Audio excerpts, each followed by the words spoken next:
नमस्कार दोस्तों, एक बार फिर मैं मनोज पवार भानी क्लास के इस ऑनलाइन प्लेटफॉर्म पे आपका हार्दिक स्वागत करता हूं। पिछली सीरीज के अंदर हमने मिशन ब्रीफ लेकर के आए थे, जिसमें आपका काफी अच्छा सहयोग रहा।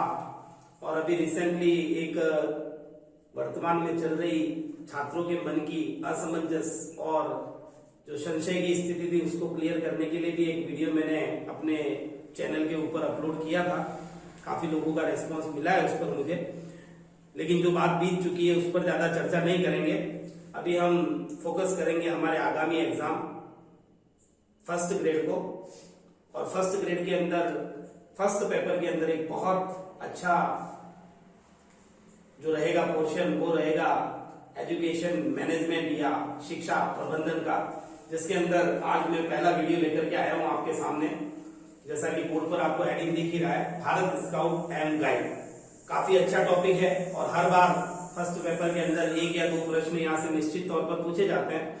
तो हम इस वीडियो के अंदर प्रयास यही करेंगे, जैसा कि पिछले रेड सीरीज में हमने किया था, कि वीडियो को देखने के पश्चात उस टॉपिक से रिलेटेड अन्य कोई सहायक सामग्री की आपको आवश्यकता ना पड़े। यही प्रयास और इसी प्रयास के साथ आज एक बार फिर फर्स्ट ग्रेड को फोकस करते हुए हम फर्स्ट ग्रेड के पहले वीडियो की तरफ आपका ध्यान ले जाना चाहूंगा।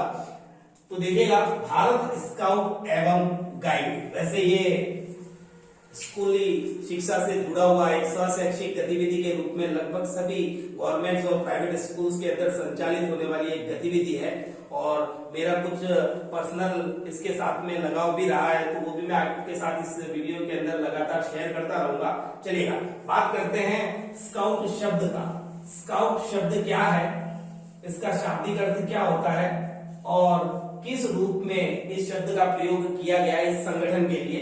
देखिएगा, स्काउट शब्द का मूल रूप से देखें हम तो अर्थ निकल करके आता है गुप्तचर। गुप्तचर को ही आप कह दीजिए भेदिया।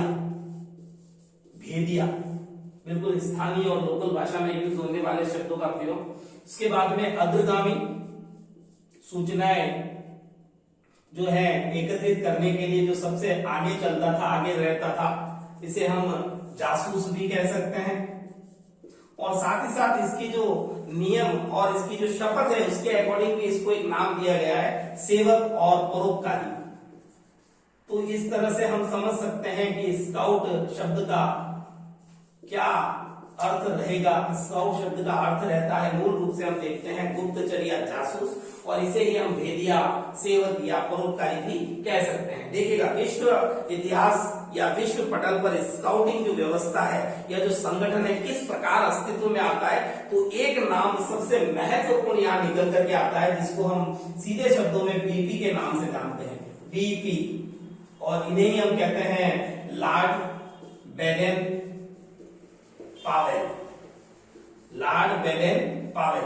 और लॉर्ड बेडेन पावेल जो है, इनका पूरा नाम हालांकि कहीं एग्जाम में नहीं पूछा जाता है, लेकिन आपकी जानकारी के लिए बता देना चाहूंगा, इनका पूरा नाम है Robert Stephenson. Robert Stephenson Smith Baden Powell, ये इनका पूरा नाम है। और इनका जो जन्म है, इनका जन्म है 22 फरवरी, याद रखना आसान रहेगा, 22 फरवरी 1857। देखिएगा, 1857 ये इजीली में हमसे याद हो जाएगा।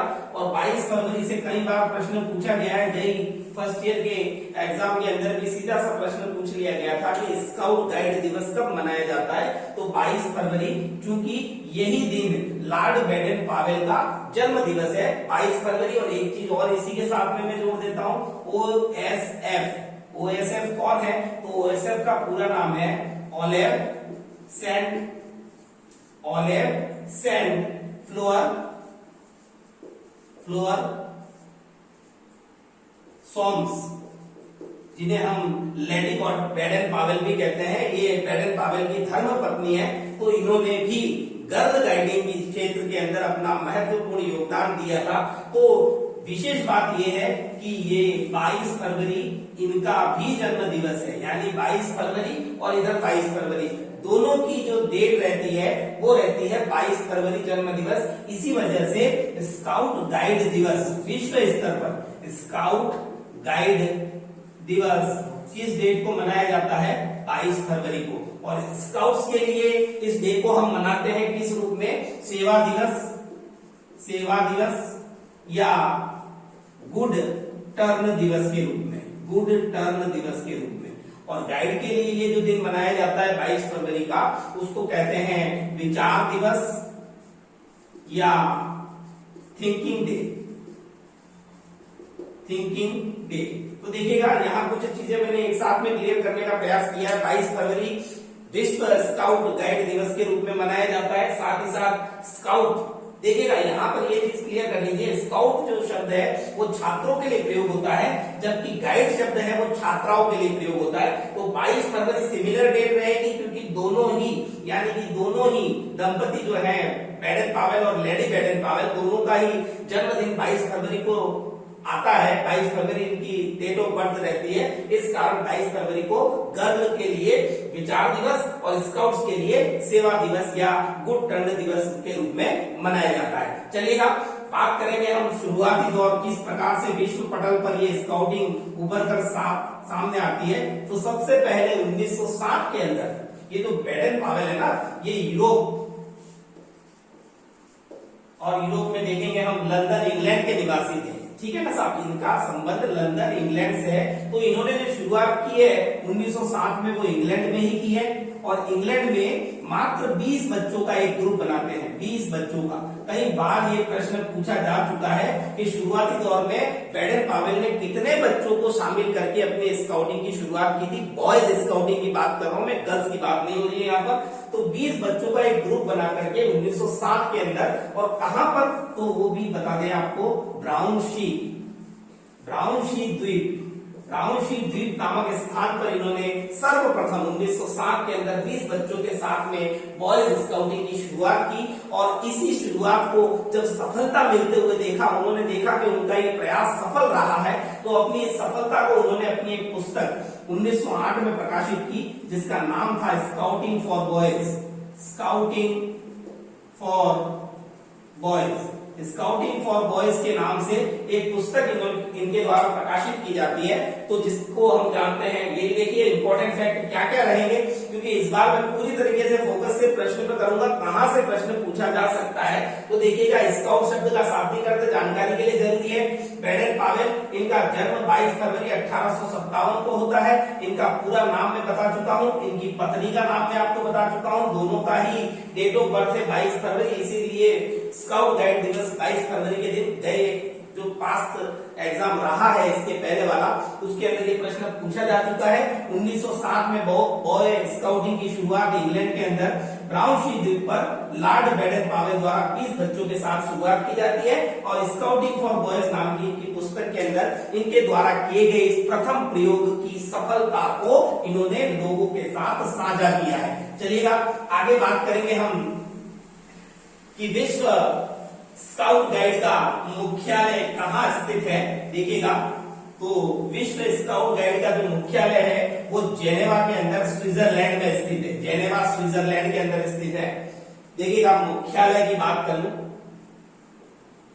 मुख्यालय, इसके पहले मैंने बताया था आपको कि जो बॉयज स्काउटिंग की शुरुआत 1907 में होती है, तो वहीं पर एक फैक्ट और ले लेते हैं। 1909 में इनकी पत्नी यानी कि लेडी बैडन पावेल, जिनका नाम है ओलिव सेंट फ्लोर जॉन्स, उनके द्वारा गर्ल गाइडिंग की शुरुआत की गई। तो गर्ल गाइडिंग कब शुरू हुई है? विश्व स्तर पर 1909 में, जबकि बॉयज स्काउटिंग शुरू हुई है 1907 में। ये बीपी के द्वारा यानी बैडन पावेल द्वारा, और ये लेडी बीपी यानी कि लेडी बैडन पावेल के द्वारा, जो इनकी धर्म पत्नी है, उन्हीं के द्वारा ये गर्ल गाइडिंग की शुरुआत विश्व स्तर पर हमको देखने को मिलती है। अब चलिएगा बात करेंगे हम विश्व स्तर पर मुख्यालय कहाँ है। तो इसका मुख्यालय है जेनेवा स्विट्जरलैंड। जेनेवा स्विट्जरलैंड के अंदर अंतरराष्ट्रीय मुख्यालय जो स्काउट और गाइड संस्था का माना जाता है, बताया जाता है। वर्तमान में इनमें सदस्य देशों की संख्या 216 है।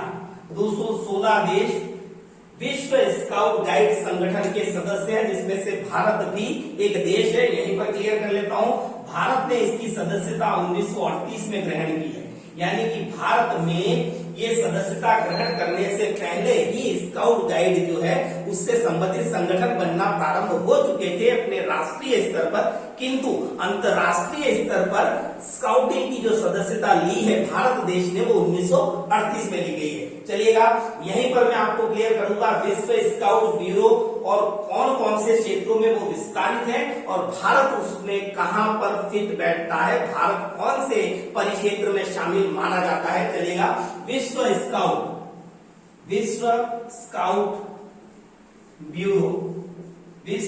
ब्यूरो जेनेवा स्विट्जरलैंड इसका मुख्यालय पहले ही मैं क्लियर कर चुका हूं। यह विश्व स्काउट ब्यूरो 5 परिक्षेत्रों में विभक्त है, 5 परिक्षेत्र में इसका विस्तार है। सबसे पहला विस्तार हम देखते हैं एशिया प्रशांत क्षेत्र, एशिया प्रशांत क्षेत्र, और इसका मुख्यालय माना जाता है कहां पर, मनीला फिलीपींस। और भारत जो कि इसी क्षेत्र में पड़ता है, एशिया प्रशांत क्षेत्र में, तो भारत का मुख्यालय राष्ट्रीय स्तर का है नई दिल्ली भारत। और भारत के अंतर्गत हम देखेंगे, क्योंकि हमारे लिए इंपॉर्टेंट भारत स्काउट गाइड हमारा टॉपिक है, तो भारत को विस्तार से देखना हमारे लिए जरूरी है। हालांकि स्टेप बाय स्टेप में स्टेट पर भी आऊंगा, सभी मंडलों की भी चर्चा करेंगे हम, लेकिन यहीं पर मैं क्लियर कर दूं कि भारत की स्थिति किस प्रकार रहेगी। नई दिल्ली राष्ट्रीय मुख्यालय है भारतीय स्काउट गाइड का भारत के अंदर, और इसी के अधीन सभी राज्यों में भी स्काउट गाइड गतिविधि संचालित है। और उसी तर्ज पर राजस्थान के अंदर अगर बात करें, राजस्थान में इसका मुख्यालय है जगतपुरा, जयपुर। और राज्यों के साथ साथ सभी रेलवे जोन जितने भी भारत में कार्यरत हैं, वहां पर भी स्काउटिंग संचालित की जाती है। इसके बाद में राजस्थान के राज्य की बात करें तो आगे चलकर ये 7 संभागों में, और यहाँ स्काउटिंग की भाषा में इसे कहते हैं मंडल, तो 7 मंडल वर्तमान में राजस्थान में कार्यरत है और उनके प्रशिक्षण केंद्र भी है। भरतपुर एकमात्र ऐसा मंडल है जहां पर वहां मुख्यालय जो है संभाग स्तरीय वो वर्तमान में प्रस्तावित है, अभी वहां कार्यरत नहीं है। बाकी सबकी चर्चा में व्यक्तिगत रूप से करूंगा। चलिएगा, दूसरे क्षेत्र की बात करें, एशिया प्रशांत क्षेत्र, वेरी इंपॉर्टेंट बिकॉज भारत का संबंध इसी से है। और मुख्य कार्यालय अगर एशिया प्रशांत क्षेत्र का पूछा जाता है तो मनीला फिलीपींस में है, और उसी के अंतर्गत पड़ता है भारत नई दिल्ली राष्ट्रीय मुख्यालय, देन सभी राज्य और राज्यों के मुख्यालय और सभी रेलवे जोन और उनके मुख्यालय। राजस्थान की चर्चा आगे चलेगा। अगला क्षेत्र जो है उसे कहेंगे हम अफ्रीका जो परिक्षेत्र है उसका मुख्यालय लागोस जो कि नाइजीरिया की राजधानी है, नाइजीरिया। तो अफ्रीका क्षेत्र, बस ये जानकारी इतनी पर्याप्त रहेगी हमारे लिए, क्योंकि यहाँ से क्वेश्चन नहीं आने वाला है। फिर देखिएगा, तीसरा जो क्षेत्र कहेंगे उसे कहेंगे अरब। ये परिक्षेत्र तीसरे नंबर का अरब, जिसके अंदर दशमिक नामक स्थान पर, दशमिक, ठीक है ना, और दशमिक सीरिया में स्थित है। यहाँ पर सिर्फ नाम ही पर्याप्त है आपके लिए, ज्यादा उसको डिटेल में जाने की जरूरत नहीं है। चौथे पे देखेंगे हम अमेरिका, और अमेरिका के अंदर, अमेरिका में कौन सी जगह है, सेंट जॉन्स। और सेंट जॉन्स कहां पर स्थित है, तो कोस्टा रिका। ये कुछ परिक्षेत्रों की बात की मैंने, 4 परिक्षेत्र बता दिए, और 5वां परिक्षेत्र, सर 5वां तो बताया ही, तो 5वां तो मूल रूप से अपने आप में यहाँ पर है यूरोप। 5वां परिक्षेत्र यूरोप, और उसका मुख्यालय जेनेवा स्विट्जरलैंड, जो कि पूरे विश्व स्तरीय स्काउट गाइड का मुख्य मुख्यालय विश्व स्तरीय माना जाता है। तो यहीं पर मैंने आपको क्लियर कर दिया कि भारत और साथ ही साथ में विश्व स्काउट गाइड जो ब्यूरो है उसके मुख्यालय कहां स्थित है, कितने परिक्षेत्रों में ये इसका विस्तार है, और भारत का संबंध कौन से परिक्षेत्र में होता है। चलिएगा, आप लोग नोट कर रहे हैं, अच्छी चीज है कि आप नोट करें, साथ में नोट करते रहें, क्योंकि मैंने कोशिश यही कही है कि आपको किसी भी गाइड या किसी भी वीडियो के भरोसे रहने की आवश्यकता नहीं पड़ेगी मेरे ये वीडियो देखने के बाद। इसको आप अगर नोट करते तो ये बहुत बढ़िया कलेक्शन रहेगा आपके लिए। चलिएगा, वीडियो को रिकॉर्डेड मोड पे ही है, तो आप कभी भी प्ले करके वापस दोबारा देख सकते हैं। चलिएगा अब बात करेंगे हम आगे कि भारत में इसका विस्तार किस प्रकार से होता है, और भारत में 2 स्तरों पर हम इसका विस्तार देखेंगे। 2 स्तरों पर इसलिए क्योंकि एक तो आजादी से पहले स्काउटिंग की क्या स्थिति रही भारत में, और दूसरा हम देखेंगे आजादी के बाद में किस प्रकार की स्थिति रहती है। चलिएगा, मुख्यालय जिनेवा स्विट्जरलैंड हो गया, 216 देशों में इसका विस्तार है। और सबसे इंपॉर्टेंट चीज कि यह विश्व का सबसे बड़ा गणवेशधारी संगठन है। गणवेशधारी यानी यूनिफॉर्म वाला, गणवेशधारी संगठन कह दीजिए, आंदोलन कह दीजिए, यानी इससे बड़ा आंदोलन जो यूनिफॉर्म में प्रॉपर रहे, ऐसा विश्व का कोई और आंदोलन या संगठन नहीं है। अब बात करेंगे हम स्काउटिंग के उद्देश्य की। क्या उद्देश्य निर्धारित किया गया, क्यों जरूरत पड़ी स्काउटिंग की? तो खेल खेल में देखिएगा, क्योंकि बच्चों से ही संबंध है इसका, खेल खेल में सुनागरिक व सुनागरिक व चरित्रवान व्यक्तियों का निर्माण करना। देखिएगा, बहुत इजी वे में समझेंगे अपन, बहुत अच्छे तरीके से इजी वे में समझते चलेंगे, कोई ज्यादा लोड लेने की जरूरत नहीं। बहुत अच्छे से कि उद्देश्य क्या है, क्योंकि सीधा सा संबंध है बच्चों से, तो बच्चे खेल खेल में कोई भी चीज है वो आसानी से सीखते हैं। हमने रीड प्रिपरेशन के अंदर भी देखा था, साइकोलॉजी के अंदर ये चीज हमने पढ़ी है अच्छे से कि बच्चा खेल से सामाजिक भावना का उसमें विकास होता है। तो यहाँ वही चीज फॉलो हो रही है, खेल खेल में बच्चा सुनागरिकता और चरित्रवान वाले गुणों को अपने व्यक्तित्व में शामिल करता है। चलिएगा, अब बात करेंगे हम कर्तव्य या सिद्धांतों की। कर्तव्य कितने हैं? 3 कर्तव्य माने गए हैं स्काउटिंग से संबंधित। सबसे पहला कर्तव्य धर्म के प्रति। यहाँ धर्म का अर्थ ये देखो, एक बार एग्जाम में पूछा गया सवाल है कि धर्म जो सिद्धांत से जुड़ा हुआ है उसका वास्तविकता में अर्थ क्या है। तो यहाँ धर्म का तात्पर्य हिंदू मुस्लिम सिख ईसाई से नहीं है, यहाँ धर्म का तात्पर्य होता है भगवान के प्रति। तो भगवान में निष्ठा या धर्म में निष्ठा कह दीजिए, भगवान में निष्ठा कह दीजिए, पहला कर्तव्य। दूसरा जो कर्तव्य है वो है दूसरों के प्रति, जो इसमें परोपकार की भावना का विकास करता है। निष्ठा किसके प्रति? दूसरों के प्रति। और तीसरी जो निष्ठा रहेगी वो स्वयं के प्रति। स्वयं के प्रति किस रूप में? स्वयं का विकास करने के लिए, यानी कि धर्म के प्रति, दूसरों के प्रति और स्वयं के प्रति निष्ठा, यानी कि स्वयं के विकास के लिए उसके द्वारा जो निष्ठाबद्धता रहेगी। तो 3 प्रकार के सिद्धांत या कर्तव्य यहाँ स्काउटिंग द्वारा फॉलो किए जाते हैं। ये कर्तव्य सिद्धांत जिनकी संख्या 3 है। उसके बाद में मैं बात करूंगा नियम। जो बच्चे स्काउटिंग से जुड़े हुए रहे हैं अपने स्टूडेंट लाइफ के अंदर, वो अच्छी तरह से जानते हैं स्काउटिंग के नियम कितने होते हैं। स्काउटिंग के 9 नियम हैं कुल, जिनको हम कुछ शब्दों से समझने का प्रयास करते हैं। स्काउट विश्वसनीय होता है, स्काउट वफादार होता है, स्काउट मितव्ययी होता है, स्काउट पशु पक्षियों का मित्र और प्रकृति प्रेमी होता है, स्काउट साहसी वीर होता है, स्काउट मन वचन और कर्म से शुद्ध होता है। इस प्रकार के कुछ 9 नियम यहाँ पर, तो कुल मूल जो चीजें हैं उन्हीं को पकड़ेंगे। सबसे पहला है विश्वसनीय, यानी स्काउट विश्वसनीय होता है, स्काउट वफादार होता है, स्काउट सबका मित्र और प्रत्येक दूसरे। बिल्कुल ये नियम इसलिए याद है क्योंकि काफी समय तक मैं भी जुड़ा रहा हूँ स्काउटिंग से, इस गतिविधि से। तो देखिएगा, स्काउट सबका मित्र और प्रत्येक दूसरे स्काउट का भाई होता है, ये स्काउट का तीसरा नियम है। तो सबका मित्र और प्रत्येक दूसरे स्काउट का भाई। स्काउट विनम्र होता है, विनम्रता का गुण धारण किए हुए।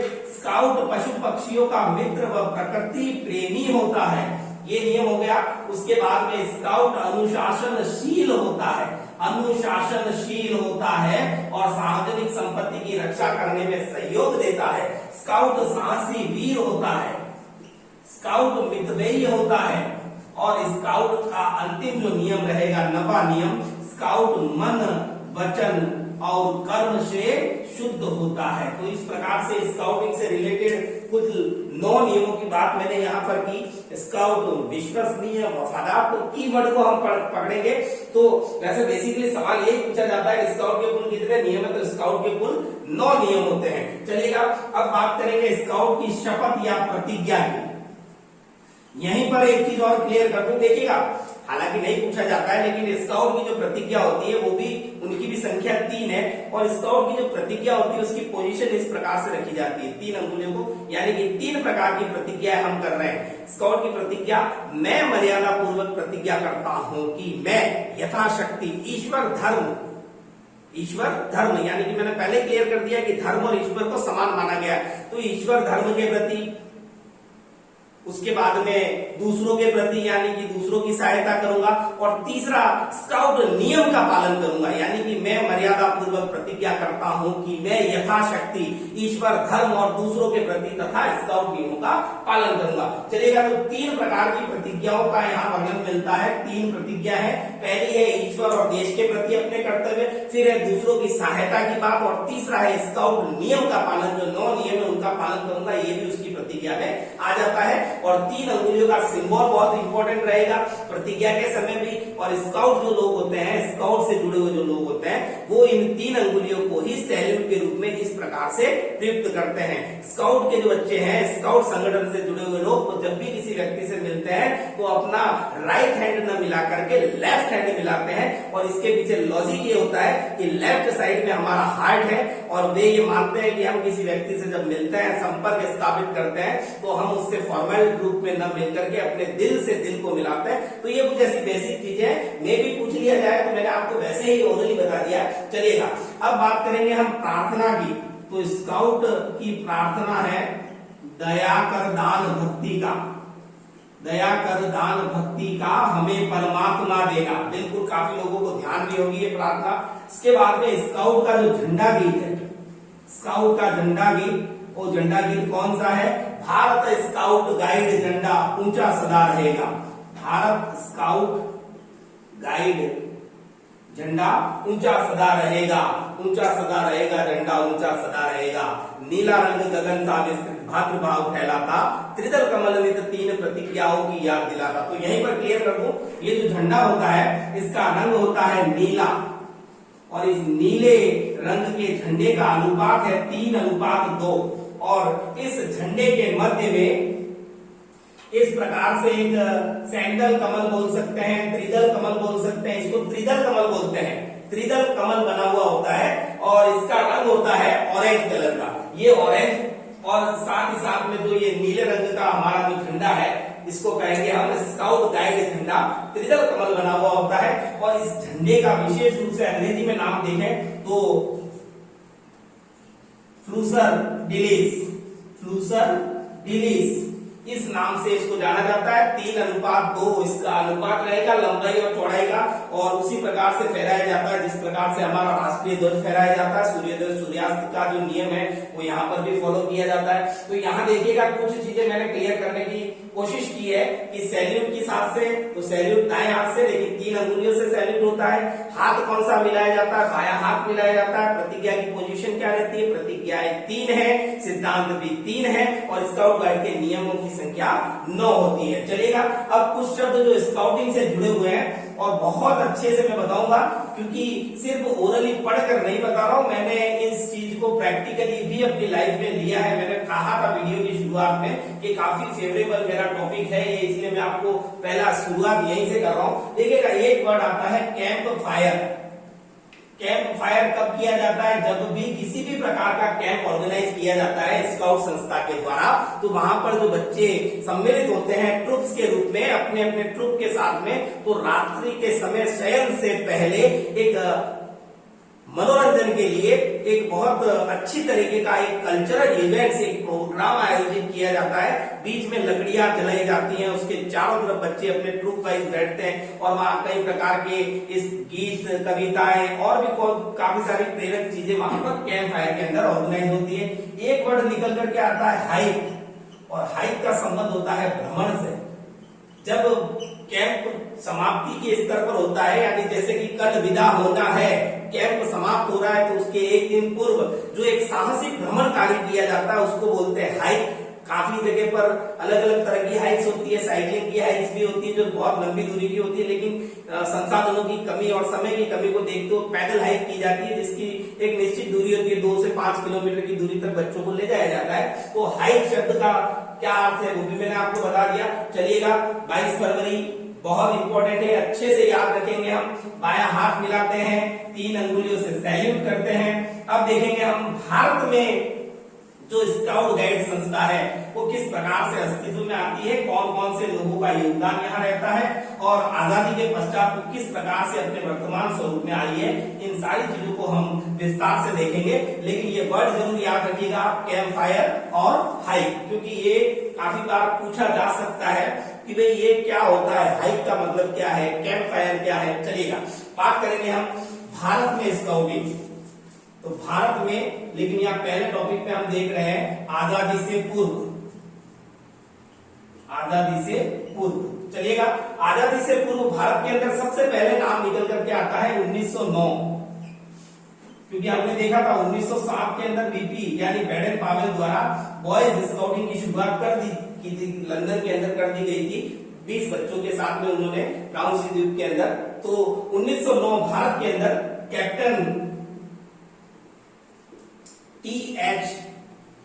Baker, captain T.H. बेकर के द्वारा बेंगलोर के अंदर एक ट्रूप की स्थापना की गई। बेंगलोर के अंदर बॉयज के लिए एक ट्रूप बनाया गया, स्काउट ट्रूप, जिसका नाम रखा उन्होंने Mission Cotton Scout Troop. Mission Cotton Scout Troop. लेकिन यहाँ ध्यान देने योग्य बात यह है कि ये जो स्काउट ग्रुप बना था ये अंग्रेजी छात्रों के लिए बनाया गया था, नहीं भारतीय छात्रों के लिए नहीं था ये। फिर देखिएगा उसके बाद में 1911 में प्रथम गाइड ग्रुप बनाया गया, ये भी अंग्रेज छात्राओं के लिए थी और इसकी स्थापना की गई थी जबलपुर। तो देखिएगा 1909 और 1911 वहां पर था 1907 और 1909। विश्व स्तर पर स्काउटिंग की शुरुआत 1907, भारत 1909, वहां पर 1909, यहाँ 1911 गाइड के लिए, ठीक है। इसके बाद में हम देखेंगे 1913 में क्या होता है। ये भारत के लिए महत्वपूर्ण समयावधि रही है 1913 की। इसमें guide association in India, guide association in India की स्थापना होती है और ये भी अंग्रेज छात्राओं के लिए,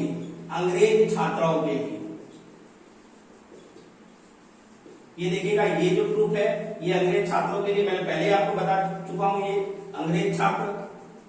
इस प्रकार से गाइड ट्रूप की स्थापना ये भी अंग्रेज छात्र अंग्रेज छात्रा, और ये भी अंग्रेजी छात्राओं के लिए एक ट्रूप की स्थापना की गई, गाइड एसोसिएशन इन इंडिया। अब देखिएगा भारतीय लोगों द्वारा प्रथम जो प्रयास किया गया उसका समय भी 1913 में ही रखा गया है।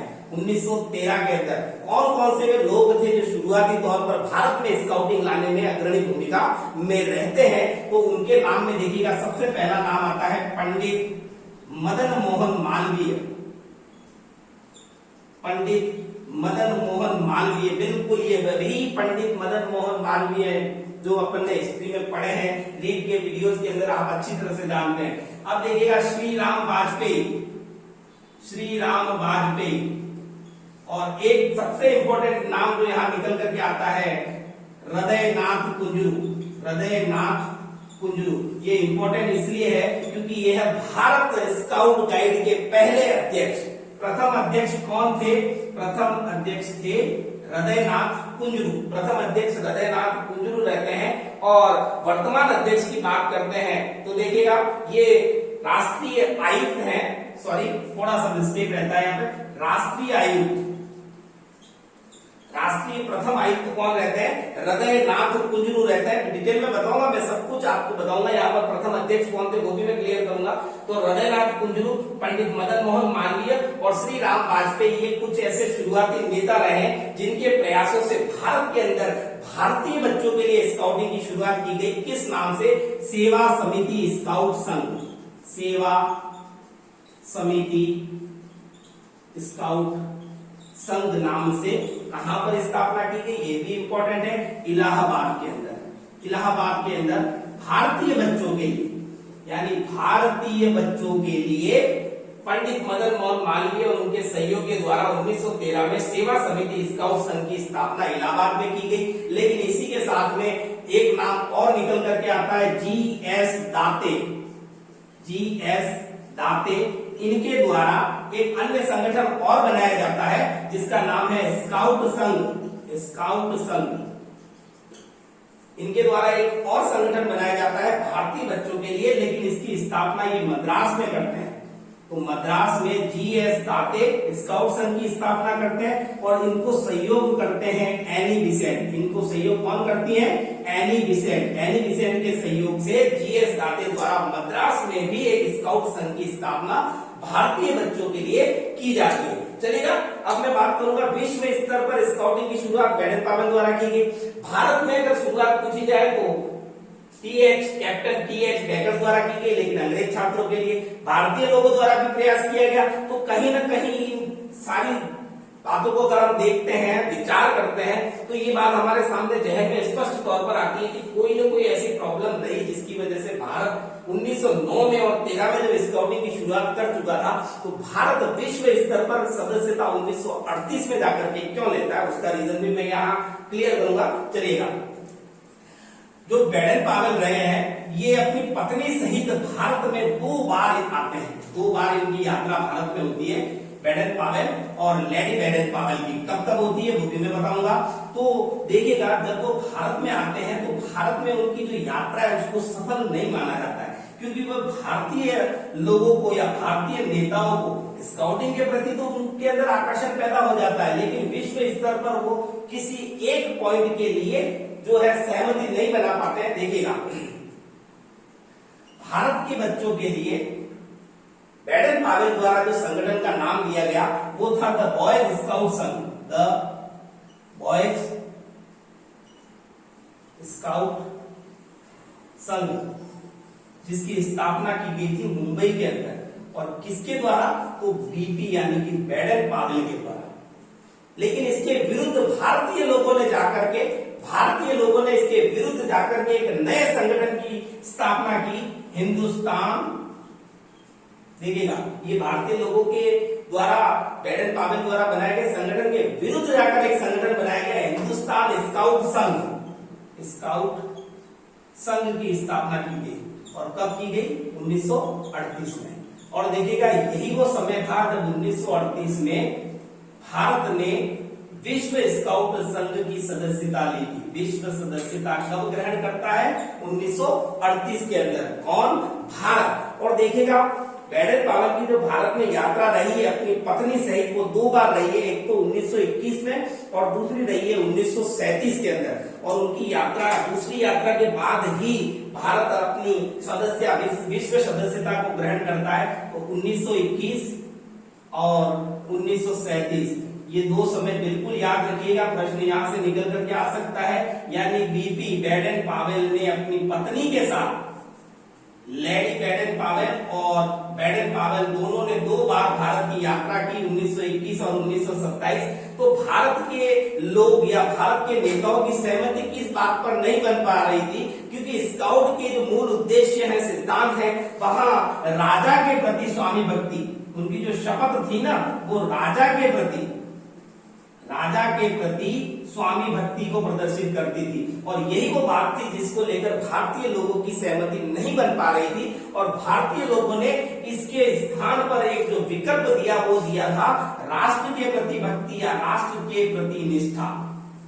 राष्ट्र के प्रति निष्ठा, इस प्रकार से सहमति बन जाती है और 1938 के अंदर भारत भी विश्व स्काउट गाइड संगठन का सदस्य बन जाता है। चलिएगा, ये बात होगी आजादी से पहले की। अब आजादी के बाद क्या रहती है स्थिति, देखिएगा, क्योंकि एग्जाम फर्स्ट ग्रेड का देने जा रहे हैं, प्रश्न कहीं से भी निकल करके आ सकता है। तो वे कौन कौन से नेता थे? 3 नाम मैंने पहले बता दिए, मदन मोहन मालवीय, हृदयनाथ कुंजरू और श्री राम वाजपेयी। इनके शुरुआती प्रयासों से भारत के अंदर एक सेवा समिति स्काउट संघ की स्थापना हो जाती है इलाहाबाद के अंदर। फिर जी.एस. दाते जो कि एनी बिसेंट के साथ मिलकर मद्रास के अंदर स्काउट संघ की स्थापना कर लेते हैं। लेकिन यहाँ अब ये जो चीज सामने आ रही है, वो ये चीज सामने आ रही है कि वो कौन कौन से नेता थे जिन्होंने भारत में स्काउटिंग को सपोर्ट किया शुरुआती दौर में। तो मूल रूप से नाम निकल करके आता है पंडित जवाहरलाल नेहरू।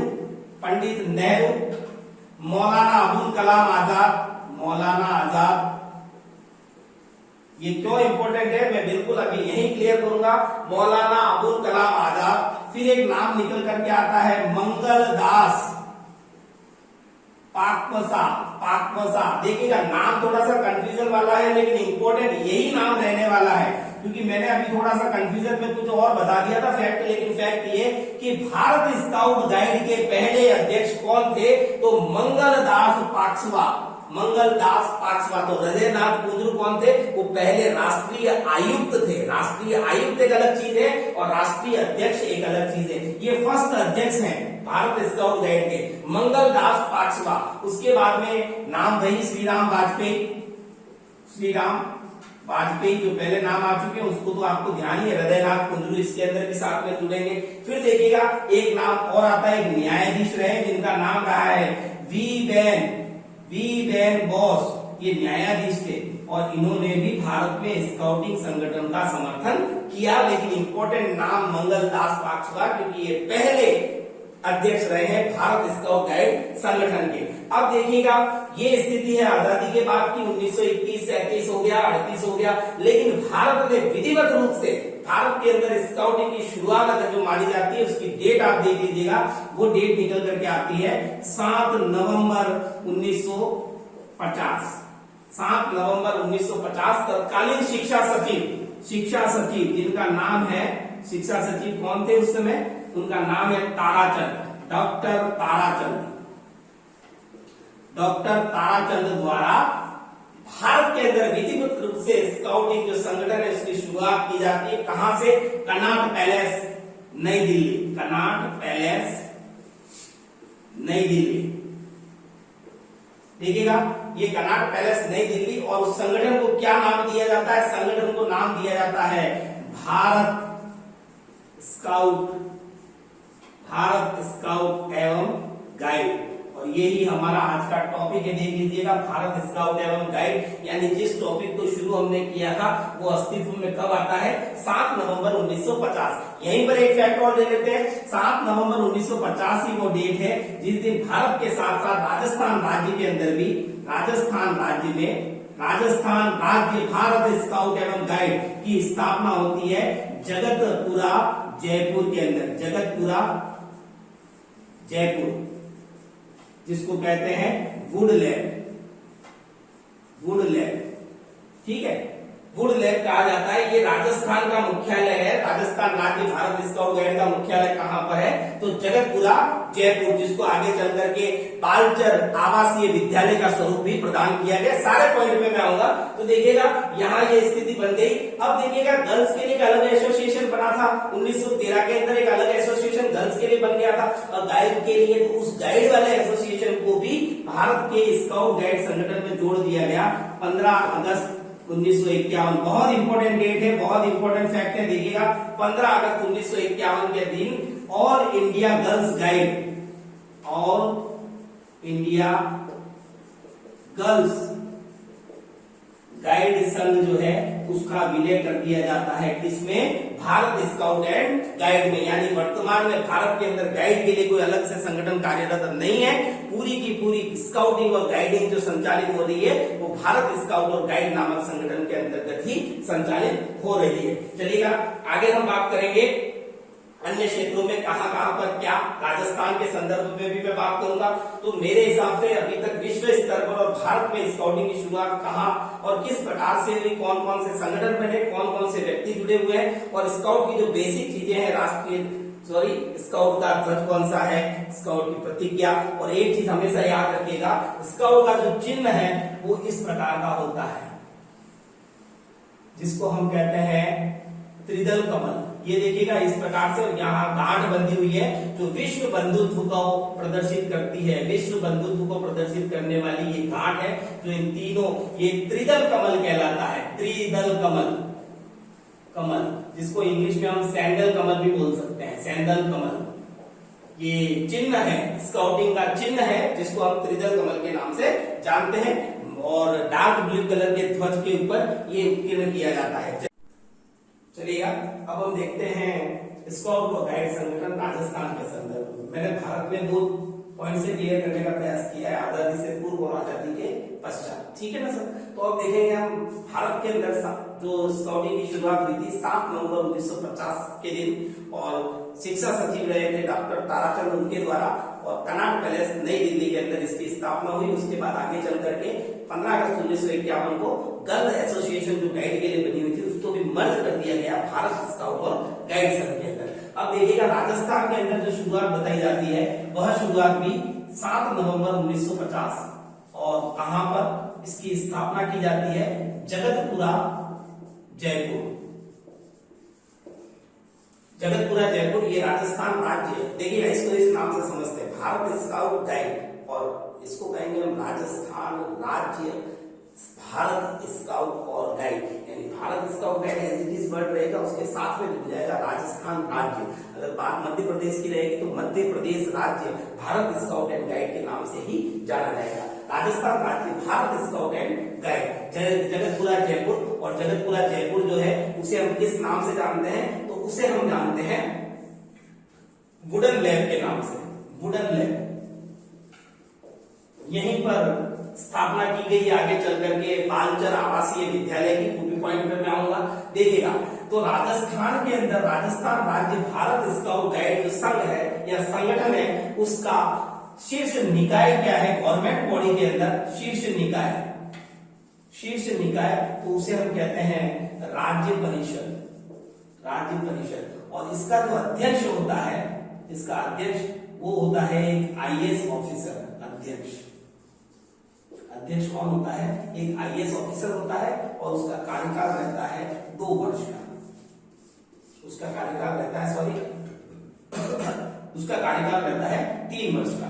तो 3 वर्ष का कार्यकाल एक आईएएस अधिकारी जो अध्यक्ष के रूप में कार्य करता है, राज्य परिषद यानी कि राजस्थान राज्य भारत स्काउट गाइड की शीर्ष निकाय के रूप में राज्य परिषद कार्य करती है। और वर्तमान में अगर पूछा जाए कि इस राजस्थान राज्य स्काउट भारत स्काउट गाइड के मुख्य आयुक्त कौन है, तो वह है doctor R Venkateshwar, doctor R Venkateshwar. ये वर्तमान में क्या है, ये वर्तमान में मुख्य आयुक्त है, मुख्य आयुक्त राजस्थान राज्य भारत स्काउट गाइड के मुख्य आयुक्त डॉक्टर आर वेंकटेश्वर है। चलिएगा तो शीर्ष निकाय हो गया। ये पूछा जा सकता है कि राजस्थान में स्काउटिंग के लिए शीर्ष निकाय के रूप में कौन कार्य करता है, तो राज्य परिषद जिसका अध्यक्ष एक आईएएस अधिकारी होता है, और इससे पहले जो अध्यक्ष थे वे थे डॉक्टर निरंजन आर्य। चलिएगा इसके बाद में बात करूंगा मैं राजस्थान राज्य स्काउट गाइड परिषद का 68वां जो वार्षिक अधिवेशन हुआ था, वार्षिक अधिवेशन वो कहां पर हुआ था, तो वो हुआ था साहब अजमेर के अंदर, अजमेर में हुआ था। और कब हुआ था, 2018 में। तो वार्षिक अधिवेशन ये इंपॉर्टेंट रहेगा, अजमेर के अंदर 2018 के अंदर 68वां वार्षिक अधिवेशन हुआ था। देखिएगा आगे बात करते हैं हम कि राजस्थान के अंदर अगर हम यहाँ पर प्रशिक्षण केंद्रों को बांटे तो 2 कैटेगरी में बांट सकते हैं। एक वे प्रशिक्षण केंद्र जो राज्य स्तरीय है, राज्य स्तरीय प्रशिक्षण केंद्रों की संख्या राजस्थान में 2 है। 2 राज्य स्तरीय प्रशिक्षण केंद्र कार्यरत है राजस्थान के अंदर। पहला तो यही हो जाता है आपका जगतपुरा जयपुर, पहला राज्य स्तरीय प्रशिक्षण केंद्र। प्रशिक्षण किस चीज का वो भी समझ लीजिएगा आप। प्रशिक्षण केंद्र पहला है wooden lab Jagatpura, Jagatpura Jaipur wooden lab. और ये जो वुडन लैब जगतपुरा जयपुर है, इसको आगे चल करके मैं 2-3 बार ये चीज बोल चुका हूं कि इसको आवासीय बालचर विद्यालय के रूप में स्थापित किया गया। यहीं पर क्लियर कर लेते हैं 1 जुलाई 2013, 1 जुलाई 2013 को जगतपुरा जयपुर का ये जो प्रशिक्षण केंद्र है, इसे राजस्थान के अंदर राज्य बालचर आवासीय विद्यालय के रूप में स्थापित कर दिया गया है। तो राजस्थान का पहला राज्य स्तरीय प्रशिक्षण केंद्र कहां है, जगतपुरा जयपुर के अंदर। उसके बाद में दूसरा जो केंद्र है उसका नाम है साहस केंद्र। और साहस केंद्र कहां स्थित है, तो माउंट आबू सिरोही के अंदर, माउंट आबू सिरोही। मैं बता रहा था कि ये प्रशिक्षण केंद्र में किस तरह का प्रशिक्षण दिया जाता है। तो यहाँ पर स्काउट और गाइड से जुड़े हुए सभी तरह के प्रशिक्षण, मूल रूप से राष्ट्रपति पुरस्कार और राज्य पुरस्कार के प्रशिक्षण शिविर यहाँ पर बच्चों को उपलब्ध करवाए जाते हैं। और मैंने जैसे कि पहले बता चुका था कि काफी निकटता रही है, तो ये दोनों ऐसे प्रशिक्षण केंद्र हैं जहाँ व्यक्तिगत रूप से मैं स्वयं भी ऐसे प्रतिभागी सम्मिलित हो चुका हूँ। ये बुलंद लैब जगतपुरा जयपुर और दूसरा है साहस केंद्र माउंट आबू, तो राज्य स्तरीय। उसके बाद में हम बात करेंगे संभाग स्तर पर। तो संभाग स्तर पर वर्तमान में राजस्थान में संभागों की संख्या 7 है। कितने संभाग है? 7 है। तो सातों संभागों के अंदर भी एक एक मुख्यालय या एक एक प्रशिक्षण केंद्र स्थित है। लेकिन अगर बात करेंगे हम अंतिम मुख्यालय यानी कि अंतिम संभाग की भरतपुर में, तो वहां पर अभी प्रशिक्षण केंद्र प्रस्तावित है, अभी वर्तमान में वो कार्यरत नहीं है, तो उसको हम लास्ट में देखेंगे। सबसे पहले बात करेंगे हम जयपुर की, यानी जयपुर जो संभाग है, और मैंने पहले बता दिया स्काउटिंग की भाषा में उसे कहा जाता है मंडल। क्या कहा जाता है? मंडल। एक चीज और मैं बीच में याद आ गई आपको बता देना चाहूंगा, और मैं कह रहा हूं कि आप किसी भी गाइड को देख लीजिएगा, किसी भी वीडियो को देख लीजिएगा, बहुत सी जानकारियां ऐसी है जो व्यक्तिगत रूप से इस वीडियो के अंदर शामिल कर रहा हूं कि संवैधानिक पद कौन सा है भारत के अंदर जो स्काउट गाइड संगठन को संचालित करता है या नियंत्रण करता है, जिसकी अंडरटेकिंग एक संरक्षण, एक गार्जियन के रूप में, तो वो है भारत के राष्ट्रपति महोदय। भारत के राष्ट्रपति के द्वारा भारतीय स्काउट गाइड को ओवरऑल एक संरक्षण प्रदान किया जाता है। जो भी स्काउट और जो भी रोवर रेंजर्स होते हैं राष्ट्रपति पुरस्कार प्राप्त करते हैं, और उनकी अगर उपलब्धियां बहुत अच्छी रहती है, तो कुछ नामित ऐसे राष्ट्रपति पुरस्कार प्राप्त बच्चों को खुद राष्ट्रपति भवन में राष्ट्रपति महोदय द्वारा बुलाकर व्यक्तिगत रूप से उनको सम्मानित किया जाता है। और वहां पर भी मैं जा चुका हूं। मैंने बता दिया कि व्यक्तिगत रूप से जुड़ा हुआ इस संगठन से मैं बहुत अच्छे से।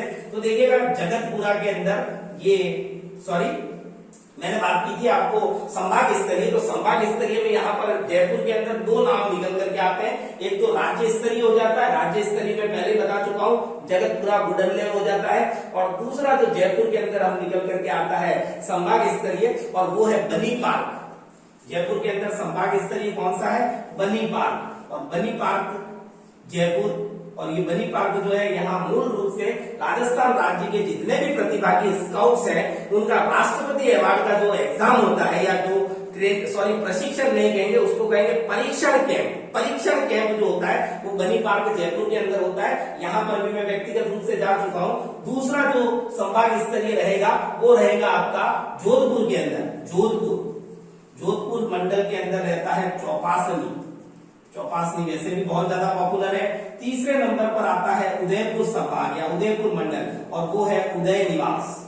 ये उदय निवास जो है इसको हम कहते हैं उदय निवास पैलेस। महल है बिल्कुल सब, उदय निवास पैलेस है। और उदय निवास जो उदय सागर झील है उसी के तट पर बनवाया गया एक महल है, और उसको समर्पित कर दिया गया है स्काउट गाइड प्रशिक्षण केंद्र के रूप में उदयपुर संभाग के लिए। और यहाँ पर भी कई बार राज्य पुरस्कार जैसे प्रशिक्षण और परीक्षण शिविरों का आयोजन किया जाता है। जगह का नाम होता है यहाँ पर लकड़वास। उदयपुर के अंदर उदय निवास लकड़वास में स्थित है। उसके बाद में चौथे नंबर पर आता है कोटा का आलनिया कोटा। फिर उसके बाद में आगे जो नाम निकल करके आता है वो है साहब आपका पुष्कर घाटी अजमेर के अंदर कौन सा स्थान है संभाग स्तरीय? तो वो है पुष्कर घाटी। चलिएगा, 1 हो गया, 2 हो गया, 3 हो गया। ये नहीं है, ये है, लेकिन मैं ये क्यों ठीक लगा रहा हूं मैं आपको आगे चल करके बताऊंगा। 5वां हो गया पुष्कर घाटी अजमेर। और उसके बाद में जो बसता है वो आपका बसता है देवी कुंड बीकानेर मंडल का जो स्थान रहेगा उसको कहेंगे अपन देवी कुंड। और उसके बाद में 7वें स्तर पर भरतपुर जो मंडल है संभाग है, वहां पर संभाग स्तरीय प्रशिक्षण जो स्थल है वो प्रस्तावित है, वहां पर अभी वर्तमान में कार्यरत नहीं है। मैं टिक इसलिए लगा रहा था ये और ये 3 ऐसे स्थान है जहां पर व्यक्तिगत रूप से मुझे शामिल होने का अवसर नहीं मिला। बाकी जयपुर बनी पार्क, जोधपुर चौपासनी, उदयपुर उदय निवास, अजमेर पुष्कर घाटी, और उसके अलावा जगतपुरा जयपुर, और दूसरा जो हमने राज्य स्तरीय देखा था साहस केंद्र माउंट आबू, यहाँ व्यक्तिगत रूप से मैं सम्मिलित हो चुका हूँ। चलिएगा आगे बात करेंगे हम जो स्काउटिंग में बच्चे शामिल होते हैं कौन सी एज ग्रुप से बच्चे शामिल होंगे और किन किन नामों से जाना जाता है और उनसे संबंधित कौन कौन से पुरस्कार जो शीर्षस्थ पुरस्कार रहेंगे, उनका आदर्श वाक्य क्या रहेगा, एज ग्रुप क्या रहेगा, इसको देख लेते हैं, क्योंकि कई बार प्रश्न सीधे से यहीं से भी बन करके आ जाता है। चलिएगा,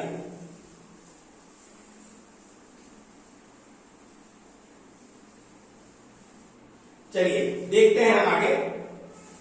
सबसे पहले वर्ड यूज होता है बनीज।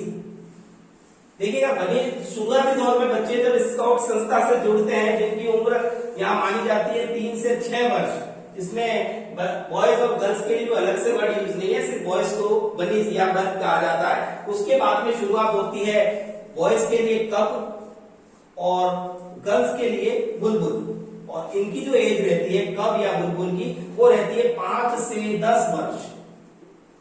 जब बच्चा स्कूल में प्रवेश लेता है तब से वो स्काउटिंग में जुड़ जाता है, उस समय बॉयज को बोलते हैं कब और गर्ल्स को बोलते हैं बुलबुल। और देखिएगा, इनका जो आदर्श वाक्य रहेगा वो रहेगा कोशिश करो, कोशिश करो। और इनका जो सर्व या सबसे ऊंचा, जो सबसे श्रेष्ठ जो पुरस्कार रहेगा, अगर कब और बुलबुल होते हुए आप कोई पुरस्कार प्राप्त करते हो तो उसको कहते हैं हीरक पंख। हीरक पंख, हीरक पंख इनका पुरस्कार रहेगा। और देखिएगा, उसके बाद में जो सेकेंडरी स्टेज पर जो एज आती है, उसमें बॉयज को कहते हैं स्काउट और गर्ल्स को कहते हैं गाइड। इनकी एज रहती है यहां पर, स्काउट और गाइड की जो एज रहेगी वो रहेगी आपकी 10 से 17 वर्ष। और इनका जो आदर्श वाक्य रहेगा वो रहता है तैयार रहो। और यहाँ पर उनके लिए जो सर्वश्रेष्ठ पुरस्कार रहता है उसे कहते हैं राष्ट्रपति पुरस्कार। विशेष रहेगा, प्राप्त कर चुका हूं मैं ये राष्ट्रपति पुरस्कार।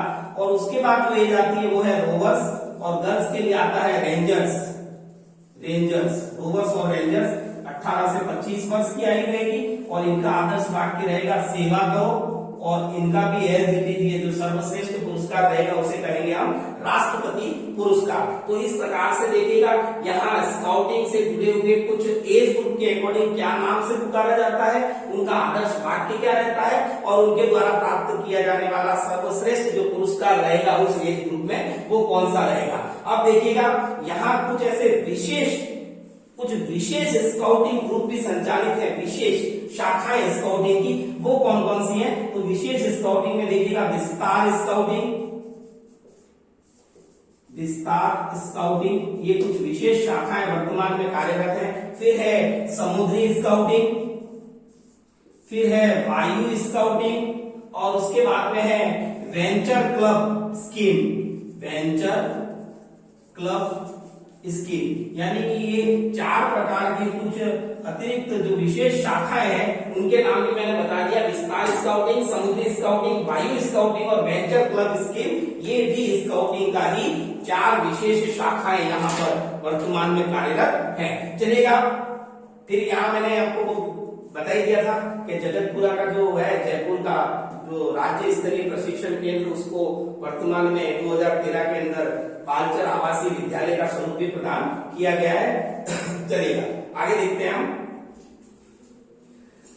जो स्काउट गाइड संगठन है उसे विश्व स्तर पर, राष्ट्रीय स्तर पर और राजस्थान राज्य स्तर पर कौन कौन से पुरस्कारों से नवाजा जा चुका है, कौन कौन से पुरस्कार उसे प्राप्त है, उनके बारे में भी जानकारी ले लेते हैं, क्योंकि प्रश्न कहीं से भी निकल करके आ सकता है। और पहले बता चुका हूं कि ये 1 नंबर किसी भी हाल में इस टॉपिक से प्रश्न आता है, हमारा गलत नहीं होना चाहिए, नहीं चूकना चाहिए। तो पुरस्कार कौन कौन से इस संगठन को प्राप्त है, तो सबसे पहले बात करेंगे हम यूएनओ अंतरराष्ट्रीय पुरस्कार है, जिसे हम कहेंगे शांति दूत पुरस्कार। शांति दूत पुरस्कार ये इस स्काउट गाइड संगठन को विश्व स्तर पर दिया गया, और ये दिया गया है 1986-87 के अंदर। अंतरराष्ट्रीय पुरस्कार है, यूएनओ द्वारा प्रदान किया गया शांति दूत पुरस्कार। भारत की बात नहीं हो रही है, ये स्काउट गाइड संगठन की ओवरऑल बात हो रही है, जिसको 1986 में प्रदान किया गया है यूएनओ द्वारा। अब बात करूंगा, ये अंतरराष्ट्रीय स्तर पर हो गई। अब भारतीय स्तर पर देखें तो कौन कौन सा पुरस्कार, इंदिरा गांधी पुरस्कार, इंदिरा गांधी पुरस्कार। और ये इंदिरा गांधी पुरस्कार, ये अवार्ड कब मिला है भारतीय स्काउट संघ को, तो 1987 के अंदर। उसके अलावा एक पुरस्कार जो है तो अंतरराष्ट्रीय स्तर का, अंतरराष्ट्रीय स्तर का सर्वश्रेष्ठ पुरस्कार अगर किसी देश को मिलता है, उस पुरस्कार का नाम है कांस्य भेड़िया, कांस्य भेड़िया पुरस्कार। कांस्य भेड़िया पुरस्कार जो किसी भी देश को सर्वश्रेष्ठ प्रदर्शन के लिए अंतरराष्ट्रीय स्तर पर दिया जाता है, वह कांस्य भेड़िया पुरस्कार भारत 3 बार प्राप्त कर चुका है। यानी भारत स्काउट गाइड एसोसिएशन जो है, संघ है, 3 बार इस पुरस्कार को प्राप्त कर चुका है। और वो कब कब 1969, 1994 और 2008 के अंदर, यानी 3 बार हमारी परफॉर्मेंस अंतरराष्ट्रीय स्तर पर सुपीरियर रही है। चलिएगा, फिर एक और अंतरराष्ट्रीय स्तर का पुरस्कार जो भारत को मिला है वो है एशिया प्रशांत क्षेत्रीय पुरस्कार। मैंने बताया था ना 4-5 परिक्षेत्र कार्यरत है, तो उसमें भारत इसी में आता है, एशिया प्रशांत क्षेत्र में। तो एशिया प्रशांत क्षेत्रीय अवार्ड या पुरस्कार जो मिला है भारत को, वो भी 2 बार मिला है, 2006 और 2009 के अंदर। ठीक है साहब। उसके अलावा भारत सरकार द्वारा भारतीय स्काउट गाइड को पद्मश्री पुरस्कार भी प्रदान किया गया 1965 में, और पद्म भूषण पुरस्कार इस संगठन को प्राप्त हुआ है, वो हुआ है 1988 के अंदर। इस प्रकार से हमने देखा कुछ ऐसे पुरस्कार, जैसे कि ये पुरस्कार अंतरराष्ट्रीय स्तर पर पूरे स्काउट गाइड संगठन को मिला है। उसके बाद में भारतीय स्काउट गाइड को एक राष्ट्रीय पुरस्कार, ये अंतरराष्ट्रीय पुरस्कार, ये परिक्षेत्रीय पुरस्कार, और इसके बाद में भारत सरकार द्वारा प्रदान किया जाने वाला पुरस्कार। अब बात करूंगा राजस्थान राज्य भारत स्काउट गाइड को कौन सा पुरस्कार जो मिला है। तो भारत के अंदर, भारत के देखो अंतरराष्ट्रीय स्तर पर यह सर्वश्रेष्ठ पुरस्कार जो भारत को 3 बार मिला है, लेकिन भारत के अंदर सबसे श्रेष्ठ पुरस्कार है, उसका नाम है सिल्वर एलिफेंट पुरस्कार। और ये राजस्थान राज्य भारत स्काउट गाइड, ऐसे लिखेंगे अपन, भारत स्काउट गाइड, यानी राजस्थान राज्य भारत स्काउट गाइड को ये पुरस्कार मिलता है 6 फरवरी 2015 को। तो राजस्थान राज्य ने भी भारत का स्काउटिंग क्षेत्र का सर्वश्रेष्ठ पुरस्कार जो प्राप्त किया है, वो कब किया है, 6 फरवरी 2015 को। अब देखिएगा, क्योंकि बनीज हो गया, बुलबुल हो गया, रोवर्स हो गया, रेंजर्स हो गया, ये हमारा टॉपिक नहीं है। हमारा टॉपिक है भारत के अंदर स्काउट और गाइड। तो स्काउट गाइड में कोई भी बच्चा कब शामिल हो सकता है, तो शामिल होने के लिए देखो, उसको अगर भर्ती होना है स्काउटिंग में, क्योंकि मैंने बनीज में बताया था 3 से 6 या 3 से 5 वर्ष, लेकिन मैं स्काउटिंग की बात कर रहा हूं, तो उसकी भर्ती होती है 10 वर्ष की आयु। जब उसकी 10 वर्ष की आयु पूरी हो जाती है, वो स्काउटिंग के अंदर शामिल हो सकता है। मैं कब बुलबुल या बनीज की बात नहीं कर रहा हूं, मैं बात कर रहा हूं स्पेशली स्काउटिंग की। तो 10 वर्ष की उम्र में वो भर्ती होता है स्काउट ग्रुप के अंदर, और भर्ती के 1 माह के बाद, 1 माह तक, भर्ती के 1 माह के बाद में उसके स्काउटिंग की भाषा में जो दीक्षा दी जाती है, यानी इसको कहते हैं अपन प्रवेश या दीक्षा, कि विधिवत रूप से उसको दीक्षित कर दिया है, इस ग्रुप का सदस्य मान लिया गया है, वो उसके एडमिशन लेने के, स्काउट संस्था में जुड़ने के 1 माह के बाद प्रवेश या दीक्षा उसकी पास हो जाती है। और प्रवेश और दीक्षा के 6 माह के बाद में उसका प्रथम सोपान हो जाता है, और प्रथम सोपान के 9 माह के बाद में उसका द्वितीय सोपान हो जाता है, द्वितीय सोपान के 9 माह के बाद में हो जाता है तृतीय सोपान, तृतीय सोपान के 6 माह के बाद में हो जाता है उसका राज्य पुरस्कार, और राज्य पुरस्कार के एग्जैक्ट 9 माह के बाद में उसका हो जाता है राष्ट्रपति पुरस्कार, जो स्काउटिंग की लाइफ का सर्वश्रेष्ठ पुरस्कार माना गया है। राज्य पुरस्कार, देन राष्ट्रपति पुरस्कार। हमें बहुत कम जानकारी रहती है, लेकिन स्काउट गाइड संगठन द्वारा इस प्रकार से अवार्डेड जो लोग होते हैं उनके लिए विशेष जो है व्यवस्थाएं की जाती है सरकारी सेवाओं के अंदर। चलिएगा, तो मेरे हिसाब से आपको ये चीजें अच्छे से समझ में आ चुकी होगी। प्रथम सोपान, द्वितीय सोपान, इससे पहले प्रवेश रहेगा, वो जरूर ध्यान रखेंगे। कई बार हो सकता है क्रम से पूछ ले, क्योंकि आजकल एग्जाम जो होते हैं वो बिल्कुल इस तरीके से प्रश्न कहीं से कुछ भी पूछा जा सकता है, और प्रयास यही है भानी क्लास के इस प्लेटफॉर्म से कि कोई सवाल कहीं से भी पूछा जाए इस टॉपिक से हमारा गलत न हो। चलेगा, बात करूंगा अब मैं स्काउटिंग से जुड़े हुए कुछ इवेंट होते हैं, जिसके अंदर एक वर्ड यूज होता है जम्बोरी। राष्ट्रीय और अंतर्राष्ट्रीय स्तर पर स्काउटिंग से जुड़ा हुआ जो बड़ा सम्मेलन होता है जिसमें बहुत सारे विद्यार्थी भाग लेते हैं, राष्ट्रीय और अंतर्राष्ट्रीय दोनों स्तर की बात कर रहा हूं, उसे जम्बूरी कहा जाता है। क्या कहा जाता है? जम्बूरी। तो सबसे पहले बात करूंगा मैं विश्व जम्बूरी की। तो विश्व जम्बूरी जो होती है वो प्रति 4 वर्ष के बाद होती है। कहाँ होगी? तो जो सदस्य देश है ना 216 सदस्य देश, उनमें कहीं पर भी हो सकती है, यानी प्रस्तावित होती है पहले से, लेकिन 216 देशों में से कोई भी वो स्थान जहां पर ये जम्बूरी का आयोजन किया जा सकता है। चलिएगा, सबसे पहले बात करूंगा पहली विश्व जम्बूरी की, अंतरराष्ट्रीय जम्बूरी की, जो 1920 के अंदर आयोजित की गई थी। कहां पर? लंदन में। लंदन में पहली जम्बूरी आयोजित की गई। अब देखिएगा, भारत में भी 2 बार अंतरराष्ट्रीय जम्बूरियों का आयोजन हो चुका है, एक बार हैदराबाद के अंदर और दूसरी बार जयपुर के अंदर। चलिएगा, दूसरी अगर जम्बूरी की बात करूंगा तो दूसरी जम्बूरी होती है 1956 में, और ये 1956 में कहां होती है? राजस्थान, जयपुर। भारत ही लिख देते हैं अपन सीधा सा, जयपुर, ठीक है ना साहब। उसके बाद में बात करेंगे हम 22वीं जम्बूरी। 22वीं जम्बूरी कब होती है? 22वीं होती है साहब आपकी 2011, और ये कहां होती है? ये होती है साहब हैदराबाद के अंदर। यानी कि 2 जम्बूरियां जो सीधे सीधे हम कह सकते हैं कि कहां पर होती है, ये होती है साहब राजस्थान के अंदर जयपुर में, और उसके बाद में होती है, सर ये दूसरी, ये मिटा दीजिएगा, अपन क्रम से नहीं चल रहे, अपन सिर्फ महत्वपूर्ण जम्बूरियों की बात कर रहे हैं। पहली जम्बूरी हुई है साहब कब हुई है? 1920 लंदन के अंदर। फिर 1956 में जो जम्बूरी आयोजित हुई है उसका आयोजन जयपुर के अंदर हुआ है। 22वीं जम्बूरी 2011 के अंदर हैदराबाद के अंदर होती है। 23वीं जम्बूरी जो हुई है वो जापान के अंदर हुई है, और जापान के अंदर कब हुई है? तो वो हुई है साहब 2015 के अंदर। जापान की किस जगह पर हुई है? कीहारा, ये नाम कुछ थोड़ा सा कंफ्यूजन वाला है तो याद रखना, कीहारा जापान के अंदर ये जम्बूरी आयोजित की गई थी, जो 23वीं जम्बूरी थी। और इसका जो थीम रखा गया था, वो थीम क्या था? वो थीम था वाह। देखिएगा, इसी तरीके से शब्द पूछे जाएंगे, वाह द स्पिरिट ऑफ यूनिटी, वाह द स्पिरिट ऑफ यूनिटी, ये थीम रखी गई थी 23वीं इंटरनेशनल जम्बूरी की। कीहारा जापान के अंदर आयोजित की गई थी। फिर उसके बाद में 24वीं जो जम्बूरी हुई है वो हुई है साहब आपकी 2019 के अंदर, और 2019 के अंदर इसका आयोजन वेस्ट वर्जीनिया के अंदर हुआ है। वेस्ट वर्जीनिया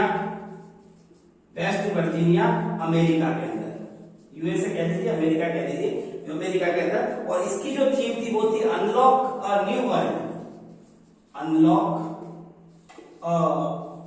न्यू वर्ल्ड, ये इसकी थीम रखी गई थी 24वीं जम्बूरी वेस्ट वर्जीनिया 2019 के अंदर। और सबसे इंपॉर्टेंट रहने वाली है 25वीं जम्बूरी 2023। साहब ये हुई नहीं है बिल्कुल, ये भी मतलब क्या कहते हैं उसको, संभावित या प्रस्तावित है। कहां होने वाली है ये होने वाली है दक्षिण कोरिया के अंदर।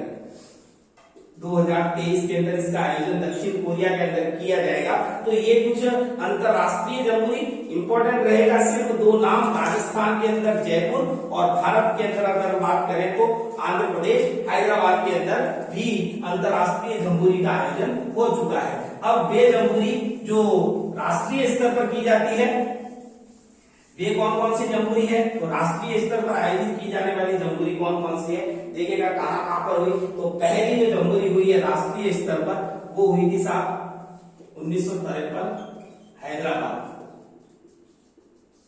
1953 हैदराबाद के अंदर। और दूसरी जो राष्ट्रीय जम्बूरी हुई है, दूसरी राष्ट्रीय जम्बूरी वो हुई है 1956 के अंदर। तो देखिएगा मैं पहले क्लियर कर चुका हूं, 1956 में अंतरराष्ट्रीय जम्बूरी भी जयपुर में हुई थी और राष्ट्रीय जम्बूरी भी, यानी दोनों जम्बूरियां कॉमन रूप से जयपुर के अंदर 1956 में उसका आयोजन हुआ था। उसे राष्ट्रीय जम्बूरी और अंतरराष्ट्रीय जम्बूरी के रूप में जाना जाता है। तो यहाँ पर मैंने आपको बता दिया राष्ट्रीय जम्बूरी दूसरी है जयपुर के अंदर 1956। फिर देखिएगा 70वीं जो जम्बूरी हुई है राष्ट्रीय 70वीं, वो हुई है मैसूर। मैसूर कहाँ पड़ेगा? मैसूर कहाँ पड़ेगा? कर्नाटका के अंदर पड़ेगा मैसूर। और उसकी जो थीम रखी गई है वो है टुगेदर फॉर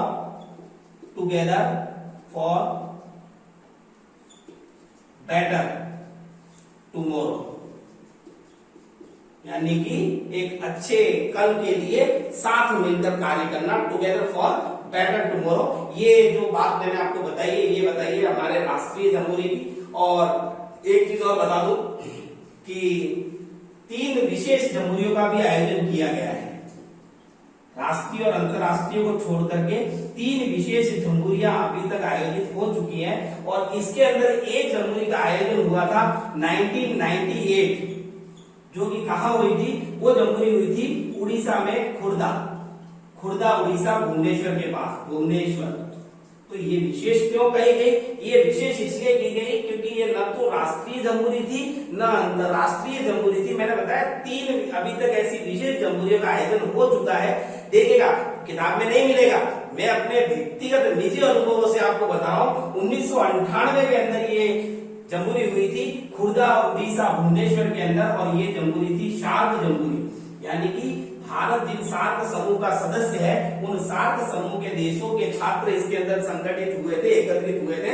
और यह 1998 की जो सार्क जमहूरी है उसमें भी व्यक्तिगत रूप से मैंने पार्टिसिपेट किया था, इसीलिए मैं आपके साथ में कह रहा हूं कि व्यक्तिगत अनुभव भी जोड़ूंगा यहाँ पर। तो 3 विशेष जमहूरियों का आयोजन अभी तक हो चुका है, जिनको सार्क जमहूरी के नाम से जाना जाता है। जो 7 देश सार्क के समूह है उनके विद्यार्थी या उनके स्टूडेंट्स, स्काउट्स जो होते हैं वो उसमें पार्टिसिपेट करते हैं। चलिएगा, तो यहाँ पर मैंने आपको बता दिया कि कौन कौन सी जमहूरियां राष्ट्रीय, अंतर्राष्ट्रीय और 3 विशेष जमहूरियां, जिसमें से 1998 उड़ीसा खुर्दा का भी मैंने आपको एग्जाम्पल यहाँ पर बता दिया है। चलिएगा, अब देखेंगे हम भारत स्काउट गाइड जो संगठन है, भारत स्काउट और गाइड जो राष्ट्रीय स्तर पर कार्यरत है और उसी के अधीन रहते हुए सभी राज्य भी कार्य करते हैं, उनके भी अपने संगठन बने हुए हैं। फिर सारे रेलवे जोन्स भी उसी के अंतर्गत आते हैं। राजस्थान के अंदर जो मुख्यालय है जगतपुरा जयपुर, जिसको वुडन लैब के नाम से जाना जाता है, राज्य प्रशिक्षण केंद्र है। वहीं पर पहला आवासीय बालचर विद्यालय भी स्थापित किया गया। अब देखिएगा, एक और नया संगठन अस्तित्व में आता है राजस्थान के अंदर, और राजस्थान के अंदर वो कौन सा जो संगठन कार्यरत है या कौन सा वो कौन सा ऐसा नया संगठन बना है, तो देखिएगा उसका नाम निकल करके आता है भारत स्काउट गाइड का एक नया संगठन, Hindustan scout guide, Hindustan scout guide, Hindustan scout guide. ये एक नई व्यवस्था शुरू हुई है 19 मई 2015, 19 मई 2015। कहां से? उदयपुर से। और ये किसके समानांतर कार्य करेगा? ये कार्य करेगा राजस्थान राज्य भारत स्काउट गाइड के समांतर कार्य करेगा। यानी कि जिन स्कूलों के अंदर राजस्थान राज्य भारत स्काउट गाइड संगठन के तहत स्काउट ग्रुप शुरू नहीं हुए हैं, वहां पर हिंदुस्तान स्काउट गाइड्स के द्वारा स्काउटिंग व्यवस्था को शुरू करवाया जाएगा, जिसकी शुरुआत कहां से हुई है? उदयपुर, जिसका संबंध हमारे राजस्थान से रहता है। चलिएगा, अब बात करेंगे हम कुछ और विशेष बातों की कि अगर भारत के नेशनल ट्रेनिंग सेंटर की बात करें, national training centre for scouting, national training centre, Bharat का नेशनल ट्रेनिंग सेंटर कहां है? तो मध्य प्रदेश के अंदर पड़ेगा ये पंचमढ़ी। पंचमढ़ी ये नेशनल ट्रेनिंग सेंटर है भारत का।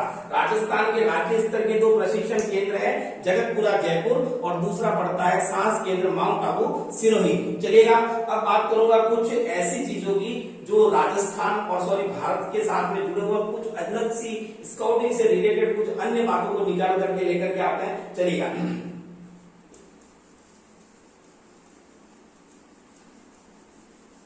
यानी कि सेवा कार्य से तो जुड़े हुए है ही ये संगठन, इसके साथ साथ कुछ अन्य चीजों से भी जुड़ा है, जैसे पर्यावरण संरक्षण से जुड़ा है। जैसे भी वर्तमान में काफी सारे स्कूलों के अंदर इको क्लबों की स्थापना होती है।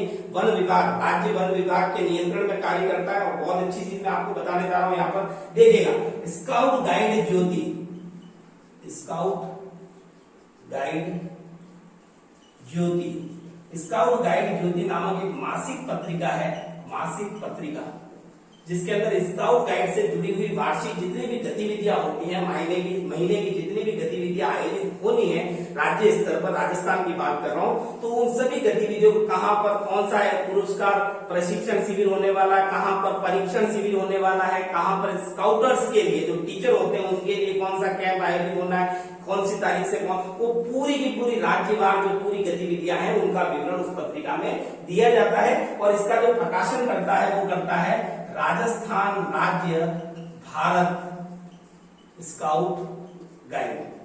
राजस्थान राज्य भारत स्काउट गाइड के द्वारा प्रकाशित की जाने वाली एक मासिक पत्रिका है जिसको कहते हैं स्काउट गाइड ज्योति, मासिक पत्रिका हो गई। उसके बाद में मैं बात करूंगा national green core. National green core देखिए पर्यावरण संरक्षण के क्षेत्र में उठाया गया एक कदम 2002-3 के अंदर क्या होता है, 2002 और 3 के अंदर स्काउटिंग संगठन को भी इसके साथ में सरकार ने जोड़ दिया कि साहब इनका कार्य सेवा कार्य तो इनको पर्यावरण संरक्षण दे, क्योंकि इनके मूल नियम ही यही कह रहे हैं प्रकृति प्रेमी है, तो उसके साथ में जोड़ दिया गया कि स्काउटिंग संगठन का उपयोग किया जाए पर्यावरण संरक्षण के लिए। और एक बहुत अच्छी चीज मैं बताना चाह रहा हूँ कि जो जिला कलेक्टर होता है वो इस नेशनल ग्रीन कोर का अध्यक्ष होता है। उसके अलावा जो जिला शिक्षा अधिकारी वो सचिव के रूप में कार्य करता है और संबंधित संस्था प्रधान को भी अपना अपना रोल दिया जाता है। और राजस्थान सरकार ने इस स्काउटिंग को नेशनल ग्रीन कोर नामक इस पर्यावरण संरक्षण आंदोलन का नोडल एजेंसी के रूप में उसको मान्यता दी है। नोडल एजेंसी किसे माना गया है, भारत स्काउट गाइड को, राजस्थान राज्य भारत स्काउट गाइड को नोडल एजेंसी बनाया गया नेशनल ग्रीन कोर नामक इस कार्यक्रम की। और इसी की तर्ज पर विद्यालयों के अंदर इको क्लबों की स्थापना की जाती है। इको क्लब बिल्कुल ये साधारण सी बात है, आप लोग जानते हैं इको क्लब होता है हर स्कूल के अंदर और स्काउटिंग से उसका गहरा संबंध है। 2002-3 की बात बता रहा हूँ। 1 जुलाई 2013 से जगतपुरा जयपुर के अंदर आवासीय विद्यालय की स्थापना हो चुकी है। बिल्कुल सारी चीजें क्लियर है। अब कुछ बेसिक चीजें बाकी रह जाती है, उसके साथ इस वीडियो को हम पूरा करेंगे, चलेगा।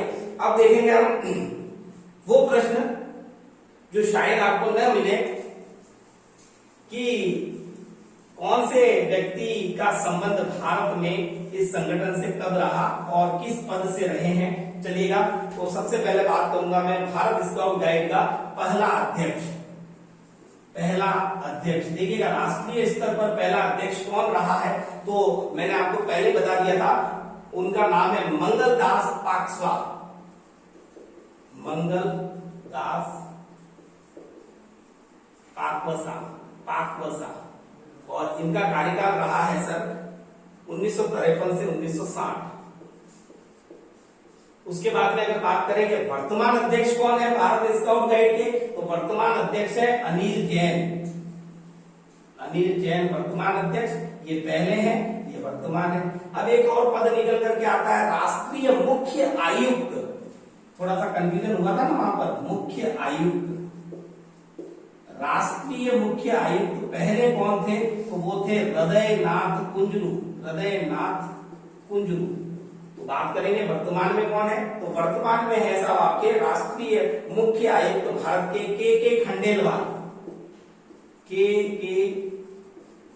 खंडेलवाल ये प्रथम अध्यक्ष, ये वर्तमान अध्यक्ष, ये प्रथम राष्ट्रीय मुख्य आयुक्त, ये वर्तमान राष्ट्रीय मुख्य आयुक्त। राजस्थान राज्य स्काउट गाइड के मुख्य आयुक्त कौन है, तो राजस्थान के कौन है मुख्य आयुक्त, राजस्थान के मुख्य आयुक्त हैं वर्तमान में, उनका नाम है doctor R Venkateshwar. Doctor are